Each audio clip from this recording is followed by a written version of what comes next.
Praise the Lord. இன்றைய சத்தியம் பேசு நிகழ்ச்சியில் நாம் பார்க்க இருக்கிற காரியம் என்னவென்று பார்த்தோமானால், இயேசு பிறக்கும்போது அவருக்கு 3 நாமங்கள் கொடுக்கப்பட்டிருப்பதை மத்தேயு 1 அதிகாரத்தில் நாம் வாசிக்க முடியும். அதாவது மத்தேயு 1 அதிகாரத்தில் 23வது வசனத்தில் நாம் பார்க்கும்போது அங்கே இயேசுவுக்கு இம்மானுவேல் என்று நாமம் கொடுக்கப்பட்டிருக்கும். இரண்டாவதாக மத்தேயு 1 அதிகாரம் 16வது வசனத்தில் நாம் பார்க்கும்போது அங்கே இயேசுவுக்கு கிறிஸ்து என்ற ஒரு நாமம் கொடுக்கப்பட்டிருக்கும். மூன்றாவதாக மத்தேயு 1 அதிகாரம் 21வது வசனத்தை நாம் பார்க்கும்பொழுது அங்கே இயேசு என்ற நாமம் கொடுக்கப்பட்டிருக்கும்.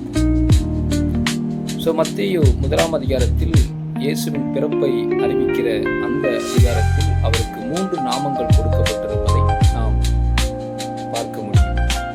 நாம் நினைக்கலாம், இந்த 3 நாமமும் இயேசுவுக்கு சொந்தமான நாமம்தான், ஒரே அர்த்தம் உடையவென்று சொல்லி நாம் நினைக்கலாம்.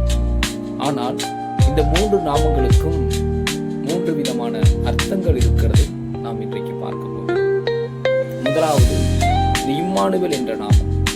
இந்த இம்மானுவேல் என்ற நாமத்திற்கு என்ன அர்த்தம் என்று பார்த்தோமானால், அந்த 23வது வசனமே நமக்கு சொல்லிக் கொடுக்கிறது.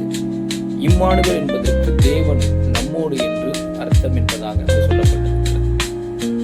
அப்படியானால் இம்மானுவேலாக இயேசு இந்த பூமியிலே பிறப்பதற்கு முன்பாக அவர் பரலோகத்தில் தூதர்களோடு வாசம் பண்ணி கொண்டிருந்தார்.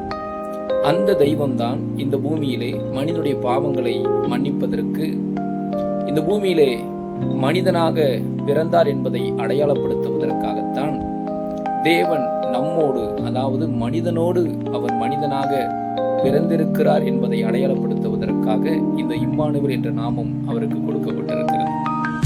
அப்படியானால் இந்த இம்மானுவேல் என்ற நாமம் இயேசுவின் பிறப்போடு சம்பந்தப்பட்ட நாமமாக இருக்கிறது என்பதை நாம் மறந்துவிடக்கூடாது. இரண்டாவதாக மத்தேயு 1 அதிகாரம் 16வது வசனத்தில் கிறிஸ்து என்ற ஒரு நாமம் அவருக்கு கொடுக்கப்பட்டிருக்கிறதை நாம் பார்க்க முடியும். இந்த கிறிஸ்து என்ற நாமம், அந்த நாமத்திற்கான அர்த்தம் என்ன என்று சொல்லி பார்ப்போமானால், இந்த கிறிஸ்து என்பது கிரேக்க பெயரோடு சம்பந்தப்பட்டது. இந்த கிறிஸ்து என்பதற்கு அபிஷேகம் பண்ணப்பட்டவர் என்று அர்த்தம். வேதத்தில் நீங்கள் அபிஷேகம் என்ற ஒரு காரியத்தை பார்க்கும்போது அது ஊழியத்தோடு சம்பந்தப்படுகிறதை நாம் பார்க்க முடிகிறது.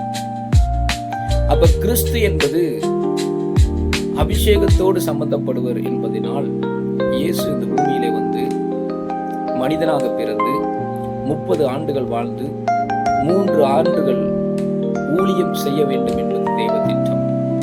அப்ப கிறிஸ்து என்ற நாமம் இயேசுவினுடைய ஊழியத்தோடு சம்பந்தப்பட்ட ஒரு நாமம் என்பதை நாம் மறந்துவிடக்கூடாது.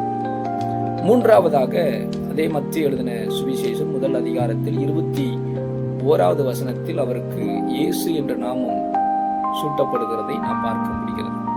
இயேசு என்றால் இரட்சகர் என்று அர்த்தம். அதாவது இயேசு இந்த பூமிக்கு வந்ததின் நோக்கம் ஒரு மனிதனுடைய பாவங்கள் மன்னிக்கப்பட, இறைமகன் இயேசு இந்த பூமிக்கு வந்து தன்னுடைய சொந்த இரத்தத்தை இந்த பூமியில சிந்தி அந்த இரத்தத்தினாலே பாவ மன்னிப்பாகிய ரட்சிப்பை உண்டாக்க வேண்டும் என்பது தெய்வ திட்டம். அப்ப இயேசு என்ற நாமம் இரட்சகர் என்ற அடையாளத்தை நமக்கு குறிக்கிறதை நாம் பார்க்க முடிகிறது. அப்ப அந்த இயேசுங்கிற நாமம் இயேசுவின் மரணத்தோடு சம்பந்தப்படுகிறதை நாம் பார்க்க முடிகிறது. அப்ப மத்தேயு 1 அதிகாரத்தில் கொடுக்கப்பட்ட இந்த 3 நாமங்களும், அதாவது இம்மானுவேல் என்ற நாமம் இயேசுவின் பிறப்போடு சம்பந்தப்படுகிறது, கிறிஸ்து என்ற நாமம் இயேசுவின் ஊழியத்தோடு சம்பந்தப்படுகிறது, இயேசு என்ற நாமம் இயேசுவின் மரணத்தோடு சம்பந்தப்படுகிற நாமமாக இருக்கிறது என்பதை அந்த அதிகாரம் நமக்கு தெளிவுபடுத்துகிறது. God bless you. கர்த்தர் உங்களை ஆசீர்வதிப்பார். மீண்டும் சத்தியம் பேசு நிகழ்ச்சியில் வேறொரு சத்தியத்தை நாம் பார்ப்போம்.